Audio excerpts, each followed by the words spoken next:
ഞങ്ങൾ ഇന്ന് ഒരു നാടൻ കോഴിയാണ് ഉണ്ടാക്കാം. ഒറിജിനൽ നാടൻ കോഴിയാണ്.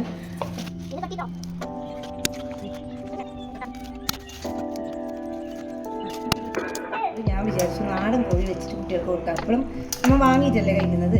ഇപ്രാവശ്യം നാടൻ കോഴിന് തന്നെ ശരിക്കും ഒറിജിനൽ നാടനാണിത്. നാടൻ പൂവൻ കോഴിയാണ്. ഇതിലേക്ക് നമ്മൾ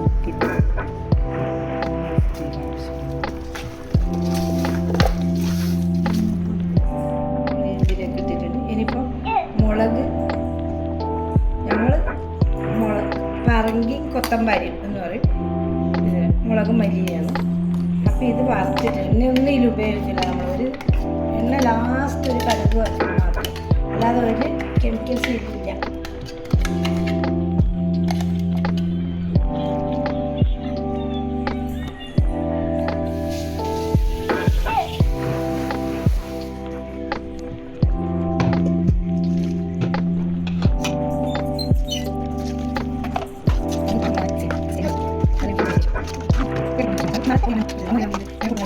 ഇത്രയും വെള്ളമാക്കണം. ഇതിൽ തന്നെ ഇനി വെള്ളം വരും നമുക്ക്. ഇത് വെന്ത് കഴിയുമ്പോഴത്തേക്ക് ഇത് ഞാൻ അടുപ്പത്ത് വെക്കുക. അടുപ്പിൽ ഇട്ട് ചുട്ട് എടുത്ത തേങ്ങയാണ്, ചുട്ടരച്ച തേങ്ങ. നമ്മൾ മറ്റേ ചിക്കനാണെങ്കിൽ വറുക്കുന്നതല്ലേ. ഇത് എണ്ണയൊന്നും കൂട്ടാണ്ട് നമ്മൾ അടുപ്പിലിട്ട് ചുട്ടെടുത്തതും പിന്നെ ഈ പച്ചത്തേങ്ങയും കൂടി നന്നായി അരക്കണം. അരച്ച് വാങ്ങുന്നതിന് മുമ്പ് 2 അല്ലി വെളുത്തുള്ളി, കുറച്ച് ജീരകം ഇടും. ഇത്ര മാത്രമേ ഈ സാധനം ഇഞ്ചിയോ പച്ചമുളകോ ഒന്നും ഇനി ചേർക്കാൻ വേണ്ടി പാടില്ല. നന്നായി വെന്തിട്ടുണ്ട്. ഇതിലോട്ട് ഇനി നമ്മൾ ചുട്ടരച്ച് തേങ്ങ ഇടണം. ഇതൊന്ന് തിളച്ച് വരണം.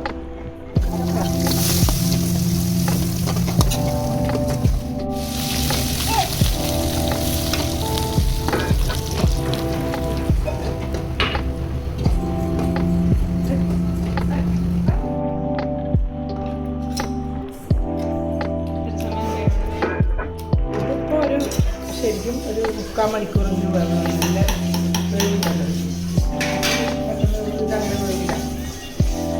അതിന് ശേഷം ഇന്നത്തെ പരിപാടി ഞാൻ പറഞ്ഞത് നമ്മളെ നാടൻ കോഴി റെഡി.